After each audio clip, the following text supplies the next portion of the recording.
সূরা আল মোমেন। রহমান রহিম আল্লাহ তাআলার নামে। হামিম। এই গ্রন্থ আল্লাহ তাআলার কাছ থেকে নাজিল হয়েছে। তিনি পরাক্রমশালী, সর্বজ্ঞ। তিনি মানুষের গুনাহ মাফ করেন, তওবা কবুল করেন। তিনি শাস্তিদানে কঠোর। তিনি বিপুল প্রভাব প্রতিপত্তির মালিক। তিনি ছাড়া আর কোনো মাবুদ নেই। সবশেষে একদিন তাঁর দিকেই সবাইকে ফিরে যেতে হবে। হে নবী, আল্লাহ তাআলা নাজিল করা এই আয়াতসমূহ নিয়ে শুধু তারাই বিতর্কে লিপ্ত হয় যারা কুফরি করে। সুতরাং শহরে বন্দরে তাদের বিচরণ যেন কোনো দিনই তোমাকে প্রতারিত করতে না পারে। আগেও নূহের জাতি সে জমানার নবীদের মিথ্যা সাব্যস্ত করেছিল। তাদের পর অন্যান্য দলও নবীদের অস্বীকার করেছে। প্রত্যেক জাতি তাদের নবীদের নিরস্ত করার অভিসন্ধি করেছিল এবং সত্যকে ব্যর্থ করে দেওয়ার জন্য তারা যুক্তিতর্কে লিপ্ত হয়েছিল। পরিণামে আমিও তাদের পাকড়াও করেছি। চেয়ে দেখো কেমন ভীতিকর ছিল আমার আযাব। এভাবে অস্বীকারী ব্যক্তিদের উপর তোমার মালিকের বাণী সত্য প্রমাণিত হল যে এরা সত্যি সত্যি জাহান্নামী। যেসব ফেরেশতা আল্লাহ তাআলার আরশ বহন করে চলেছে, যারা এর চারিদিকে কর্তব্যরত রয়েছে, তারা নিজেদের মালিকের পবিত্রতা ও মহিমা ঘোষণা করে চলেছে। তারা তাঁর উপর ঈমান রাখে। তারা ঈমানদারদের মাগফিরাতের জন্য দোয়া করে। তারা বলে, হে আমাদের মালিক, তুমি তোমার অনুগ্রহ ও জ্ঞান সহ সব কিছুর উপর ছেয়ে আছো।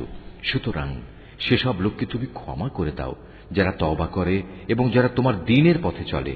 তুমি তাদের জাহান্নামের আযাব থেকে বাঁচাও। হে আমাদের মালিক, তুমি তাদের সেই স্থায়ী জান্নাতে প্রবেশ করাও যার প্রতিশ্রুতি তুমি তাদের দিয়েছ। তাদের পিতামাতা, তাদের স্বামী স্ত্রী ও তাদের সন্তান সন্ততির মধ্যে যারা নেক কাজ করেছে তাদেরও। নিশ্চয়ই তুমি পরাক্রমশালী, প্রজ্ঞাময়। তুমি কিয়ামতের দিন তাদের দুঃখ কষ্ট থেকে রক্ষা করো। মূলত সেদিন তুমি যাকেই দুঃখ কষ্ট থেকে বাঁচিয়ে দেবে তাকে তুমি বড় বেশি দয়া করবে, আর এটাই হচ্ছে সেদিনের সবচাইতে বড় সাফল্য। নিঃসন্দেহে যারা কুফরি করেছে তাদের উদ্দেশ্যে ঘোষণা দিয়ে বলা হবে, আজ তোমাদের প্রতি তোমাদের যে রোষ তার চাইতে আল্লাহ তাআলার রোষ আরো বেশি ছিল, বিশেষ করে যখন তোমাদের ঈমানের দিকে ডাকা হচ্ছিল আর তোমরা তা অস্বীকার করছিলে। তারা বলবে, হে আমাদের মালিক, তুমি তো দুবার আমাদের মৃত্যু দিলে, আবার দুবার জীবনও দিলে। আমরা আমাদের অপরাধ স্বীকারও করেছি। অতএব এখন আমাদের এখান থেকে বেরিয়ে যাওয়ার কোন রাস্তা আছে কি? তাদের বলা হবে, তোমাদের এই শাস্তি তো এজন্যে, যখন তোমাদের এক আল্লাহর দিকে ডাকা হতো তখন তোমরা তা অস্বীকার করতে। যখন তার সাথে শরীক করা হতো তখন তোমরা তা মেনে নিতে। আজ সর্বময় সিদ্ধান্তের মালিক হচ্ছেন আল্লাহ তাআলা। তিনি সর্বোচ্চ, তিনি মহান। হে মানুষ, তিনিই আল্লাহ তাআলা যিনি তোমাদের তাঁর কুদরতের নিদর্শন সমূহ দেখান এবং আসমান থেকে তোমাদের জন্য রিজিক পাঠান। আসলে এ থেকে তারাই শিক্ষা গ্রহণ করে যারা একান্তভাবে আল্লাহ তাআলার দিকে নিবিষ্ট হয়।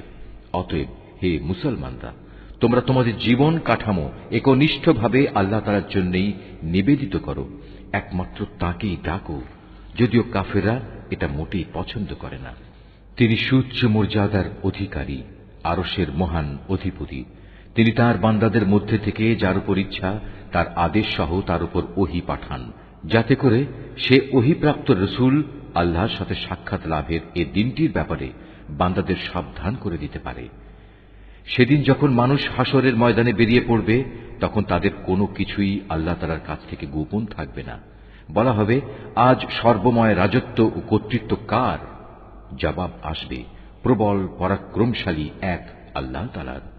আজ প্রত্যেক মানুষকে সে পরিমাণ প্রতিফলই দেয়া হবে যে পরিমাণ সে দুনিয়ায় অর্জন করে এসেছে। আজ কারো প্রতি কোন রকম অবিচার করা হবে না। অবশ্যই আল্লাহ তাআলা দ্রুত হিসাব গ্রহণে তৎপর। হে নবী, তুমি তাদের আসন্ন কিয়ামতের দিন সম্পর্কে সতর্ক করে দাও, যখন কষ্টে তাদের প্রাণ কণ্ঠাগত হবে, চারিদিক থেকে দম বন্ধ হবার উপক্রম হবে। সেদিন জালেমদের আসলেই কোনো বন্ধু থাকবে না, থাকবে না এমন কোন সুপারিশকারী যা তখন গ্রাহ্য করা হবে। তিনি চোখের খেয়ানত সম্পর্কে যেমন জানেন, তেমনি জানেন যা কিছু মানুষের মন গোপন করে রাখে সে সব কিছুও। আল্লাহ তাআলা তার বান্দাদের মাঝে ন্যায় বিচার করেন, কিন্তু ওরা আল্লাহ তাআলাকে বাদ দিয়ে যাদের ডাকে তারা অন্যের ন্যায় বিচার তো দূরের কথা, নিজেদের কোনো বিচার ফয়সালাও করতে সক্ষম নয়।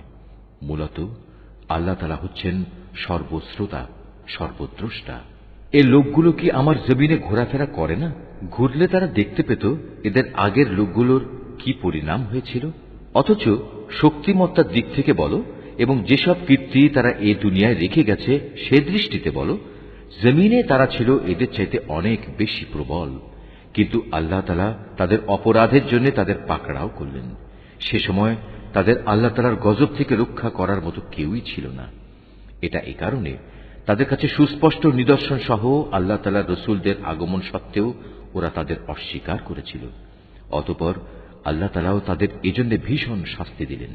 তিনি খুবই শক্তিশালী, শাস্তি দানেও তিনি কঠোর। আমি আমার আয়াত ও সুস্পষ্ট দলিল প্রমাণ সহ মূসাকে পাঠিয়েছিলাম। তাকে পাঠিয়েছিলাম ফেরাউন, হামান ও কারুনের কাছে। অতঃপর ওরা বলল, এ তো হচ্ছে এক চরম মিথ্যাবাদী জাদুকর। অতঃপর যখন সে আমার কাছ থেকে সত্য দিন নিয়ে তাদের কাছে এলো, তখন তারা বলল, যারা তার সাথে আল্লাহ তাআলার উপর ঈমান এনেছে তাদের পুত্র সন্তানদের তোমরা হত্যা করো এবং শুধু তাদের কন্যাদেরই জীবিত রাখো। কিন্তু কাফেরদের ষড়যন্ত্র ব্যর্থতা ছাড়া আর কিছুই নয়। এক পর্যায়ে ফেরাউন তার পারিষদদের বলল, তোমরা আমাকে ছেড়ে দাও, আমি মূসাকে হত্যা করে ফেলি, ডাকুক সে তার রবকে। আমি আশঙ্কা করছি সে তোমাদের গোটা জীবন ব্যবস্থায় পাল্টে দেবে এবং এই জমিনেও নানা রকমের বিপর্যয় ঘটাবে। মূসা বলল, প্রতিটি উদ্ধত ব্যক্তি যে হিসাব নিকাশের দিনকে বিশ্বাস করে না, আমি তার অনিষ্ট থেকে আমার মালিক ও তোমাদের মালিকের কাছে আগেই পানা চেয়ে নিয়েছি। একজন মোমেন ব্যক্তি যে ছিল স্বয়ং ফেরাউনের গোত্রেরই লোক এবং যে ব্যক্তি নিজের ঈমান এতদিন পর্যন্ত গোপন করে আসছিল, সব শুনে সে বলল, আচ্ছা, তোমরা কি একজন লোককে শুধু এজন্যই হত্যা করতে চাও যে ব্যক্তি বলে আমার মালিক হচ্ছেন আল্লাহ তাআলা, যদিও সে তোমাদের মালিকের কাছ থেকে সুস্পষ্ট দলিল প্রমাণ সহই তোমাদের কাছে এসেছে? যদি সে মিথ্যাবাদী হয় তাহলে তার এই মিথ্যা তো তার ওপরই বর্তাবে, আর যদি সে সত্যবাদী হয় তাহলে যে আযাবের ব্যাপারে সে তোমাদের কাছে ওয়াদা করেছে তার কিছু না কিছু তো তোমাদের এসে পাকড়াও করবে। অবশ্যই আল্লাহ তাআলা এমন লোককে সঠিক পথ দেখান না যে সীমা লঙ্ঘনকারী, মিথ্যাবাদী। সে বলল, হে আমার জাতির লোকেরা, আজ তোমাদের হাতে রাজত্ব আছে, তোমরা জমিনে শাসন চালাচ্ছ, কিন্তু আগামীকাল আমাদের উপর সে আযাব এসে গেলে কে আমাদের আল্লাহর আযাব থেকে সাহায্য করবে? ফেরাউন বলল, আমি তো এ ব্যাপারে তোমাদের সে রায় দেব যেটা আমি ঠিক হিসেবে দেখব। আমি তো তোমাদের সত্য পথ ছাড়া অন্য কিছুই দেখাবো না।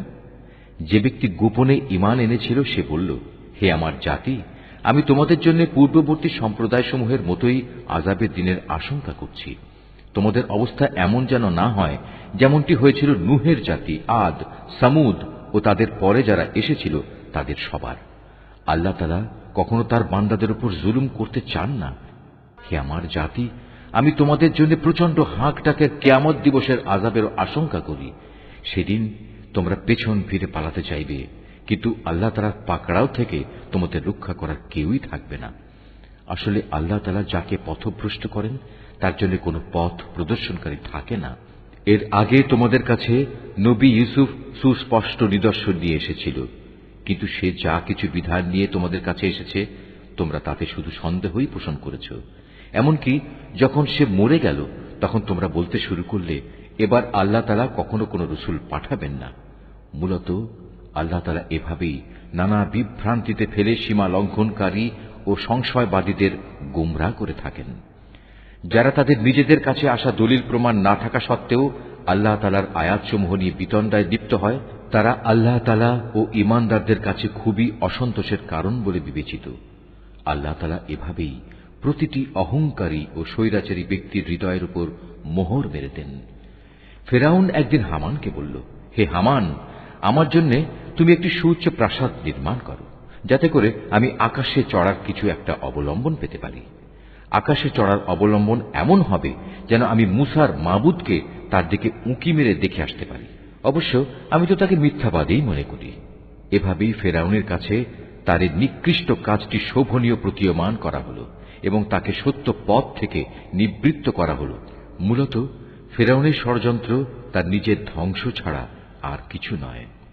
যে ব্যক্তিটি ঈমান এনেছিল সে বলল, হে আমার জাতি, তোমরা আমার কথা শোনো, আমি তোমাদের একটা সঠিক পথের সন্ধান দিচ্ছি। হে আমার সম্প্রদায়, তোমাদের এ দুনিয়ার জীবন কয়েকটি দিনের উপভোগের বস্তু মাত্র। স্থায়ী নিবাস তো হচ্ছে আখিরাত। যে ব্যক্তি কোনো মন্দ কাজ করবে সে সেই পরিমাণই তার প্রতিফল পাবে, পুরুষ হোক কিংবা নারী। যে কেউই নেক কাজ করবে সেই মোমেন হিসেবে গণ্য হবে।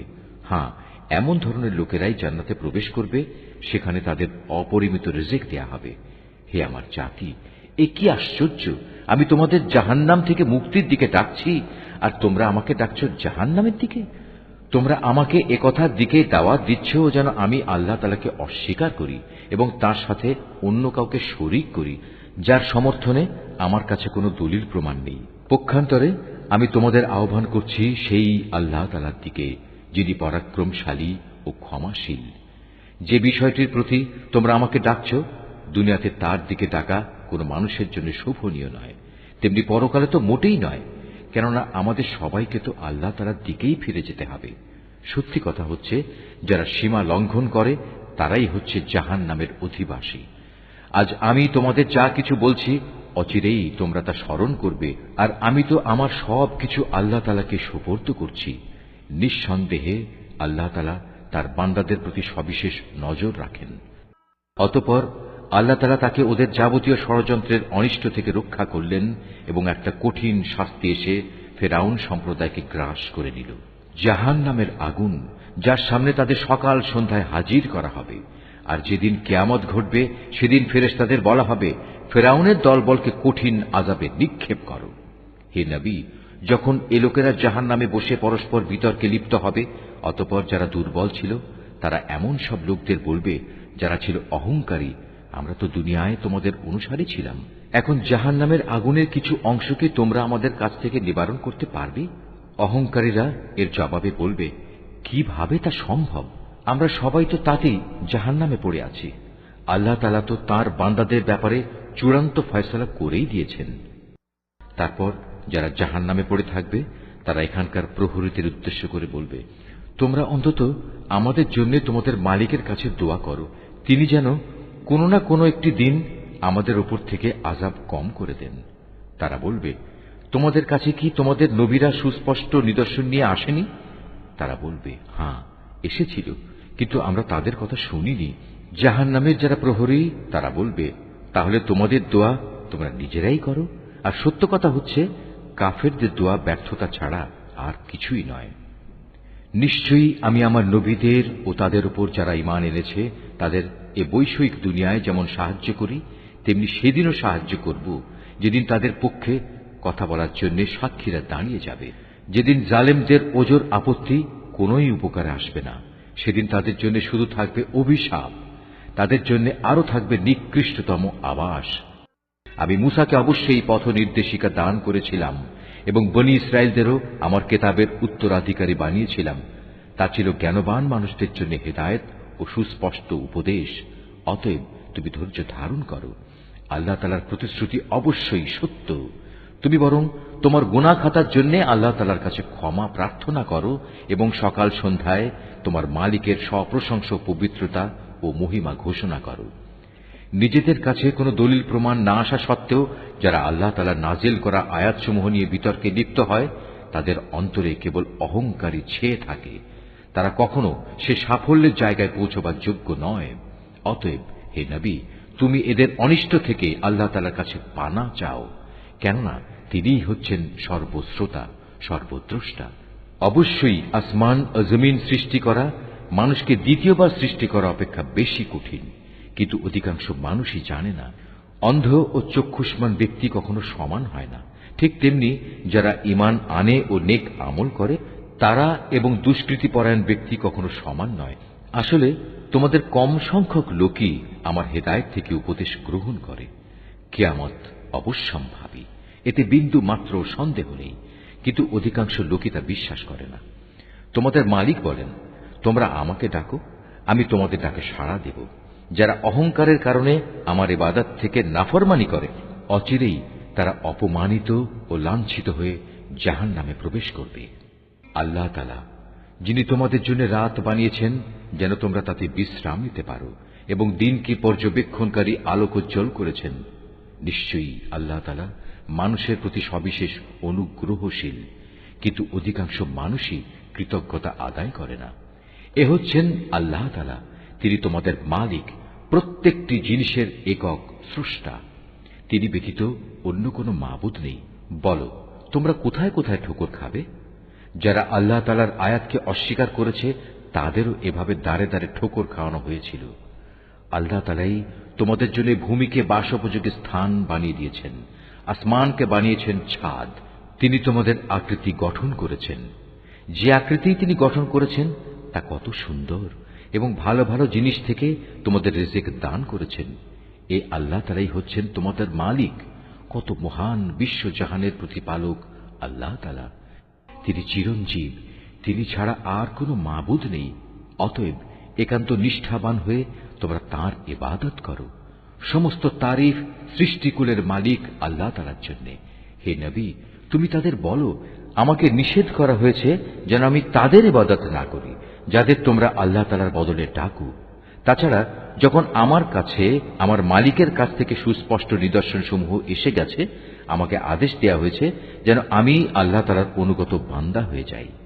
তিনি আল্লাহ তাআলা, যিনি তোমাদের মাটি থেকে পয়দা করেছেন, অতঃপর তিনি তোমাদের শুক্রবিন্দু থেকে, তারপর জমাট রক্ত থেকে বানিয়ে তোমাদের শিশু হিসেবে বের করে আনেন। তারপর তোমরা যৌবন প্রাপ্ত হও, একসময় উপনীত হও বার্ধক্যে। তোমাদের কেউ আগেই মরে যায়। এসব প্রক্রিয়া এজন্যই রাখা হয়েছে যেন তোমরা সবাই নির্দিষ্ট সময়ে পৌঁছতে পারো, এবং আশা করা যায় এর ফলে তোমরা সঠিক ঘটনা বুঝতে পারবে। তিনি আল্লাহ তাআলা, যিনি তোমাদের জীবন দান করেন, তিনি তোমাদের মৃত্যু ঘটান। তিনি যখন কোনো কিছু করা স্থির করেন তখন শুধু এটুকুই বলেন, হও, অতঃপর তা হয়ে যায়। হে নবী, তুমি কি ওদের অবস্থার দিকে তাকিয়ে দেখোনি যারা আল্লাহ তাআলা নাজিল করা আয়াত সম্পর্কে নানা বিতর্কে লিপ্ত হচ্ছে? তুমি কি বলতে পারো আসলে ওরা কোন দিকে যাচ্ছে? এরা সেসব লোক যারা এ কিতাব অস্বীকার করে সেসব কিতাবও যা আমি ইতিপূর্বে নবীদের কাছে পাঠিয়েছিলাম। অতএব অতি শীঘ্রই তারা নিজেদের পরিণাম জানতে পারবে। যেদিন ওদের গলদেশে আযাবের বেড়ি ও শেকল পরিবেষ্টিত থাকবে, সেদিন তাদের টেনে হিঁচড়ে নিয়ে যাওয়া হবে ফুটন্ত পানিতে, অতঃপর তাদের আগুনেও দগ্ধীভূত করা হবে। অতঃপর তাদের বলা হবে, কোথায় আজ তারা যাদের তোমরা আল্লাহ তাআলার সাথে শরীক করতে? আল্লাহ তাআলার বদলে যাদের তোমরা ডাকতে, তারাই বা আজ কোথায়? তারা বলবে, তারা তো আজ সবাই আমাদের কাছ থেকে হারিয়ে গেছে। আসলে আমরা তো আগে কখনো এমন কাউকে ডাকিনি। আল্লাহ তাআলা এভাবেই কাফেরদের বিভ্রান্ত করেন। আজ এ কারণেই তোমাদের এ পরিণাম হয়েছে যে তোমরা দুনিয়াতে অন্যায়ভাবে আনন্দ উল্লাসে মেতে থাকতে এবং তোমরা ক্ষমাহীন অহংকার করতে। সুতরাং এখন তোমরা জাহান্নামের দরজাসমূহে ভেতরে প্রবেশ করো, সেখানে তোমরা চিরকাল থাকবে। কত নিকৃষ্ট অহংকারীদের এই আবাসস্থল। হে নবী, তুমি ধৈর্য ধারণ করো। তোমার মালিকের ওয়াদা অবশ্যই সত্য। আমি ওদের কাছে যে শাস্তির ওয়াদা করেছি তার কিছু অংশ যদি তোমাকে দেখিয়ে দেই, অথবা তার আগেই যদি আমি তোমাকে উঠিয়ে নেই, তাতে দুশ্চিন্তার কারণ নেই, কেননা তাদের তো আমার কাছে ফিরে আসতেই হবে। হে মুহাম্মদ, আমি তোমার আগে অনেক নবী প্রেরণ করেছি। তাদের কারো কারো ঘটনা আমি তোমাকে শুনিয়েছি। আবার এমনও আছে তাদের কথা তোমার কাছে আমি আদৌ বর্ণনাই করিনি। আসলে আল্লাহ তাআলার অনুমতি ছাড়া কোনো নিদর্শন উপস্থিত করা কোন রসুলের কাজ নয়। আর যখন আল্লাহ তাআলার ফয়সালা এসে যাবে তখন তো সব কিছুর যথাযথ মীমাংসা হয়েই যাবে, আর সে ফয়সালায় একমাত্র মিথ্যাশ্রয়ীরাই ক্ষতিগ্রস্ত হবে। আল্লাহ তাআলাই সেই মহান সত্তা যিনি তোমাদের জন্য চতুষ্পদ জন্তু পয়দা করেছেন, যেন তোমরা তার কতেক প্রকারের উপর আরোহণ করতে পারো, আর তার মধ্যে কতেক প্রকারের তোমরা গোশত খেতে পারো। তোমাদের জন্য তাতে আরো বহুবিধ কল্যাণ রয়েছে। তোমরা তার উপর আরোহণ করে তোমাদের নিজেদের মনের ইচ্ছা ও প্রয়োজনের স্থানে উপনীত হতে পারো। তোমরা তাদের উপর আরোহণ করো, অবশ্য নৌকার উপরও তোমরা আরোহণ করো। আল্লাহ তাআলা তোমাদের কুদরতের আরো নিদর্শন দেখাচ্ছেন। তুমি আল্লাহ তাআলার কোন কোন নিদর্শন অস্বীকার করবে বলো? এরা কি জমিনে চলাফেরা করেনি? করলে তারা অবশ্যই দেখতে পেত তাদের পূর্ববর্তী লোকদের পরিণাম কি হয়েছিল। তারা সংখ্যায় এদের চাইতে ছিল অনেক বেশি। শক্তি, ক্ষমতা এবং জমিনে রেখে যাওয়া কীর্তিতেও তারা ছিল অনেক প্রবল। কিন্তু তারা যা কিছু কাজকর্ম করেছে তা তাদের কোনোই কাজে আসেনি। যখন তাদের নবীরা তাদের কাছে সুস্পষ্ট প্রমাণপত্র নিয়ে হাজির হল, তখন তাদের কাছে জ্ঞানের যা কিছু ছিল তা নিয়ে তারা গর্ব করল এবং দেখতে দেখতে সে আযাব তাদের এসে ঘিরে ফেলল, যা নিয়ে তারা ঠাট্টা বিদ্রূপ করত। অতঃপর তারা যখন সত্যি সত্যি আমার আযাব আসতে দেখল, তখন বলে উঠল, হ্যাঁ, আমরা এক আল্লাহ তাআলার উপর ঈমান আনলাম। যাদের আমরা আল্লাহ তাআলার সাথে শরীক করতাম তাদের আমরা প্রত্যাখ্যান করলাম। কিন্তু তারা যখন আমার আযাব দেখল, তখন তাদের ঈমান তাদের কোনো উপকারই এলো না। আল্লাহ তাআলার এই রীতি হামেশাই তার বান্দাদের মাঝে কার্যকর হয়ে আসছে, আর এখানে কাফেররাই ক্ষতিগ্রস্ত হয়।